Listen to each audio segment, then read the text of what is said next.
Then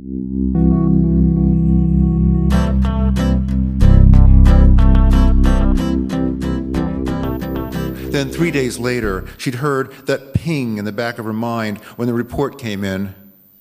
Explosion on Broadway in Cortland, right by Ground Zero. At least one splattered, 2 likelies, maybe more. She had by then talked... Oh, hello. Excuse me. She had by then talked to dozens more potentials. Among them, a guy who said he was posing as a gay man and going to gay bars to slip poison into other men's drinks, thus helping to eliminate a few of the people who were sucking the sap from the tree of life. She talked to an elderly male Hispanic who was going to machete the staff of the public library, main branch, unless they tracked down whoever had been writing insults about him in the pages of the books. When the news arrived, Kat heard the ping, but couldn't quite remember the call. It came to her with the particulars, which rolled in an hour plus after the incident. 2 splatters, not just one, and barring further developments, it seemed that the vaporized one had been rigged with explosives.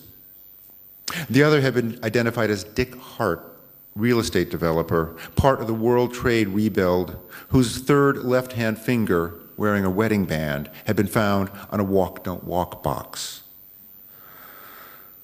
Right, I'm gonna blow somebody up. Thought I should tell you. Jesus. Pete came to her cubicle at 5 minutes to 5. He was as big as a file cabinet and about that exciting. But he was a decent man. He wore his troubles bravely. His wife was going blind. His daughter had married some eco-nut who dragged her to Costa Rica to live in a tree. Now what, Kat said. She was in no mood. Pete stood in the opening. You couldn't call it a doorway. It was just the point at which Kat's 4 feet by 5 feet bled into the greater fluorescence, with his mouth settled. Pete was the only brother in deterrence. His skin was varnished mahogany, his hair an incongruously beautiful silver gray. When he was stern and focused, you could put a can under his upper lip and push his nose to start the opener function. And they got a left.